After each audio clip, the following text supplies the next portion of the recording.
वो मिस्टेक्स जो कि आप लोगों ने अपने एमडी कैट की प्रिपरेशन के दौरान या अपने एमडी कैट एग्जाम के दौरान नहीं करनी। जब आप लोग एमडी कैट की प्रिपरेशन कर रहे हैं तो आप उसको एफएससी के अंदर ही स्टार्ट करें, एकेडमी चूज कर लें, आप किसी भी टीचर से पढ़ लें। उनका काम है आपको रास्ता दिखाना, उस रास्ते पे चलना ना चलना बच्चे का काम होता है। आपने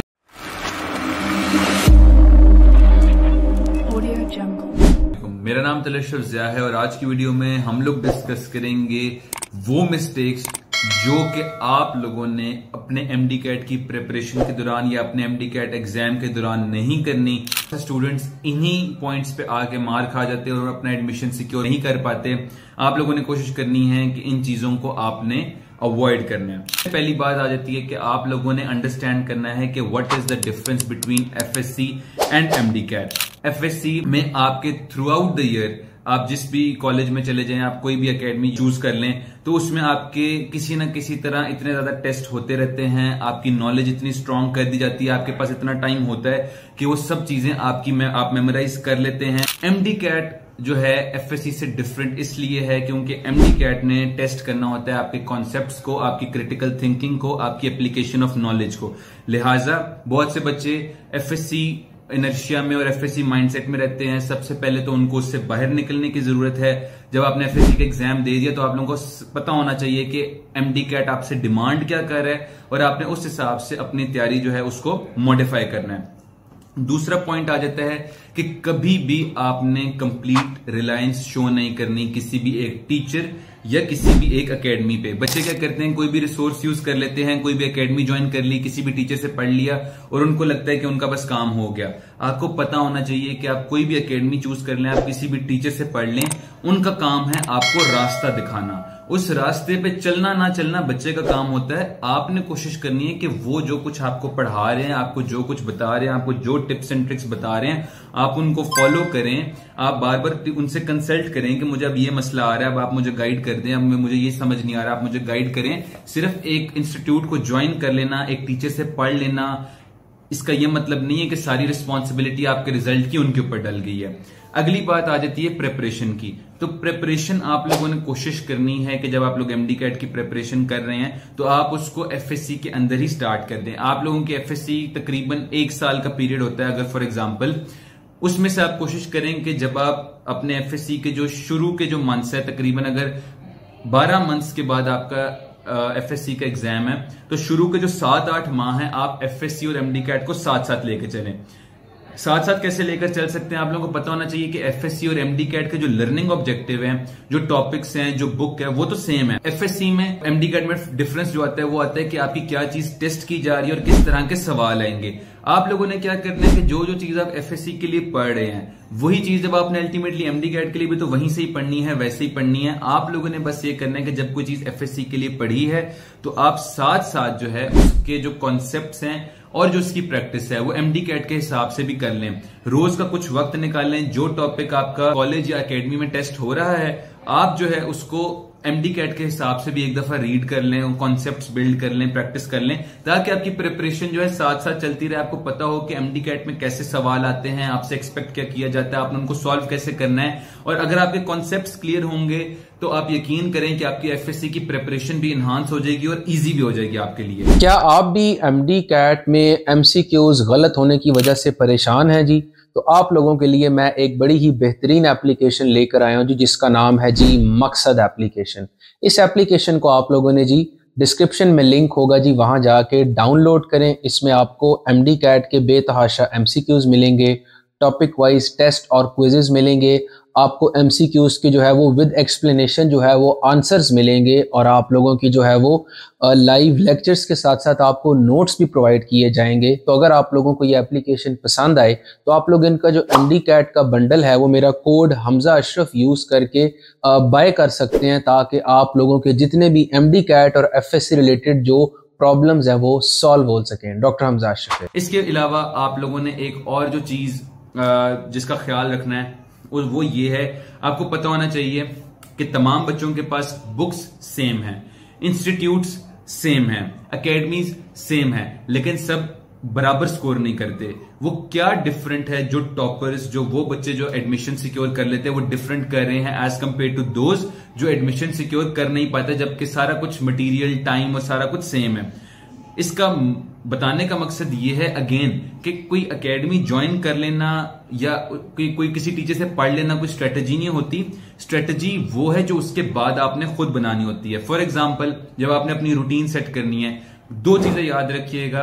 रूटीन आपने अपनी खुद सेट करनी है। आपको खुद बेहतर पता है कि आप किस टाइम पे बेहतर पढ़ सकते हैं, आपके घर में कैसा माहौल होता है, कि आप बिजी किस टाइम पे ज्यादा होते हैं, आप फ्री किस टाइम पे ज्यादा हैं। आपने उस हिसाब से अपनी रूटीन सेट करनी है। कभी भी किसी की कही हुई रूटीन को फॉलो नहीं करना और कभी भी किसी की रूटीन को देखकर उसकी रूटीन को फॉलो नहीं करना आपने, क्योंकि आपको बेहतर पता है कि आपको कौन सी चीज सूट करती है। आपने अपनी रूटीन को खुद डिफाइन करना है और किसी के प्रेशर में नहीं आना कि यार अगर वो जो है 12 घंटे पढ़ रहा है और मुझे जो है सिर्फ 8 या 10 घंटे मिल पाते हैं तो मैं शायद पीछे रह जाऊंगा। नहीं, आपने अपनी रूटीन खुद सेट करनी है। अगर आपको सुबह पढ़ना अच्छा लगता है, सुबह ज्यादा फोकस के साथ पढ़ सकते हैं, सुबह पढ़ें। रात को ज्यादा फोकस के साथ पढ़ सकते हैं, रात को पढ़ें। लेकिन अपनी रूटीन खुद सेट करें। चीज वो करें जो आपकी बॉडी को, जो आपके माइंडसेट को कॉम्प्लीमेंट करे, ना कि आपकी जो जितना भी जो माइंडसेट है उसके अगेंस्ट वो चीज जाना शुरू कर जाए। इसके अलावा कभी भी आपने ओवर डिपेंडेंट नहीं होना किसी के ऊपर। साथ ही साथ कभी भी आपने अपनी मिस्टेक्स को इग्नोर नहीं करना। आपकी परफॉर्मेंस जो है और आपके जो मार्क्स हैं towards the end of your MD CAT preparation improve करने चाहिए। और वो कैसे इंप्रूव करेंगे? जब आप लोग अपनी मिस्टेक्स के ऊपर काबू पाएंगे। मिस्टेक्स के ऊपर काबू कब पाया जाता है? जब आप प्रैक्टिस करते हैं। प्रैक्टिस के बाद आपने इवेल्युएट करना होता है। इवेल्युएट करके आपको पता चलता है कि आपने कौन कौन सी गलतियां की, कौन सा टॉपिक, कौन सा कॉन्सेप्ट आपका वीक है, किस एमसीक्यू में किस वजह से कौन सी गलती की, और आपने फिर उस गलती को रेक्टिफाई करना, उसको ठीक करना है। और इसी तरह जब आप अपनी तमाम गलतियों को रेक्टिफाई करेंगे, एक ही चैप्टर को, अपने जो वीक टॉपिक्स हैं उनको बार बार करेंगे, तो by the end of it आपको आइडिया हो जाएगा कि आप कहां पे लैग कर रहे हैं, क्या आपकी डेफिशिएंसीज हैं, और अल्टीमेटली आप जो है अपनी परफॉर्मेंस को इंप्रूव कर सकेंगे। इसी सिलसिले में टीचर्स को कांटेक्ट करें, अपने सीनियर्स को कांटेक्ट करें, उनसे पूछें कि मुझे ये चीज समझ नहीं आ रही, आप काइंडली मुझे गाइड कर दें। जितने भी रिसोर्सेज आपके पास अवेलेबल हैं, आपने कोशिश करनी है कि आप उन तमाम का यूज करें। इसी तरह बहुत से बच्चे फोमो में चले जाते हैं। फोमो क्या होता है? Fear of missing out. उनको ये डर लगा रहता है कि कहीं मैंने अगर इस एकेडमी की कोई के टेस्ट ना देखे या इसकी बुक ना की तो पता नहीं मैं रह ना जाऊं, या फलां बच्चा जो है वो ये बुक्स कर रहा है, मेरा ये दोस्त जो है वो इस टीचर से पढ़ रहा है लेकिन मैं कहीं और पढ़ रहा हूं, या मैं कोई और बुक कर रहा हूं तो पता नहीं कहीं मैं कोई चीज मिस आउट ना कर जाऊं। ऐसे करने से आपका ना सिर्फ फोकस खराब होता है लेकिन आपका टाइम भी बहुत वेस्ट होता है। वो बच्चे जो बेतहाशा रिसोर्सेज यूज करते हैं, मैं उनको भी कभी ये नहीं कहता कि आप उनको फॉलो करें, क्योंकि मेरे नजदीक आपको उतने ही रिसोर्सेज फॉलो करने चाहिए। अच्छा रिसोर्स फॉलो करें, चाहे कम रिसोर्स फॉलो करें, लेकिन अच्छा रिसोर्स फॉलो करें जो वाकई आपके लिए बेनिफिशियल हो। आप लोगों अक्सर बच्चे जो है वो सब कुछ करने लग जाते हैं, ऐसे में उनका टाइम बहुत ज्यादा वेस्ट होता है और उनके पीछे मोटिवेशन ये होती है कि अगर हम सब रिसोर्सेज को सॉल्व कर लेंगे तो शायद इन्हीं एमसीक्यूज जो हमने इतने ज्यादा प्रैक्टिस की हैं, इन्हीं में से ही कुछ हमारे एग्जाम के अंदर आ जाएगा। तो एमडी कैट में ऐसा नहीं होता है। एमडी कैट में आपके तमाम एमसीक्यूज अनसीन होते हैं। तो आप लोगों ने कोशिश करनी है कि इंस्टेड ऑफ गेटिंग इनटू ज्यादा रिसोर्सेज, वो रिसोर्सेज करें जो इंपॉर्टेंट हैं, जो अच्छे हैं, जो हाई यील्ड हैं। हाई यील्ड टॉपिक्स पे फोकस करें instead of doing all the resources.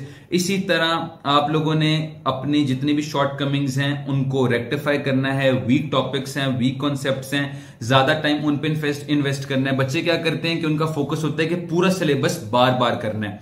मैं ये आपको रिकमेंड करूंगा कि आप लोग बार बार पूरे सिलेबस को करने के बजाय जब सिलेबस को रिवाइज करें, जब उसकी प्रैक्टिस करें, तो आप अपनी शॉर्ट कमिंग्स को आइडेंटिफाई करें। जो टॉपिक, जो कॉन्सेप्ट वीक है, ज्यादा टाइम उसके अंदर इन्वेस्ट करें, उस सब्जेक्ट को दें, उस चैप्टर को दें, उस टॉपिक को दें।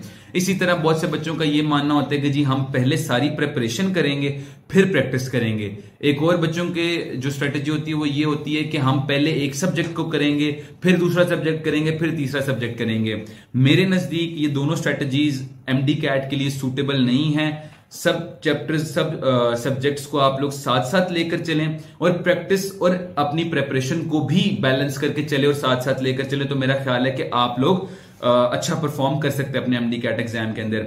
फाइनल पॉइंट जो मेरा है, प्लीज प्लीज प्लीज कभी भी ओवर कॉन्फिडेंट मत होइएगा। बहुत से बच्चे ऐसे होते हैं जो प्रैक्टिस टेस्ट इस वजह से सॉल्व नहीं करते कि जी ये तो कोई बात नहीं है, हम तो बड़े आराम से कर लेंगे, हमें इसकी जरूरत नहीं है, हमारे कॉन्सेप्ट्स बहुत क्लियर हैं। आपने अपने टेस्ट को इजी नहीं लेना, आपका फ्यूचर इस पर डिपेंड करता है। 50% ऑफ योर वेटेज आपके जो मेरिट क्राइटेरिया की है वो इस पर मबनी है। आप लोगों ने फोकस्ड रहना है, आपने मेहनत करनी है और एंड पे अल्लाह से दुआ करनी है। और मेरी भी दुआ है कि अल्लाह ताला आप तमाम बच्चों को कामयाब करे। और जैसा कि आप लोगों को पता है कि हदीस भी है कि मेहनत का शल्ला का दोस्त होता है। आप लोग मेहनत करेंगे तो आप लोगों को उसका सिला जरूर मिलेगा। दुआ में याद रखिएगा। अल्लाह हाफिज।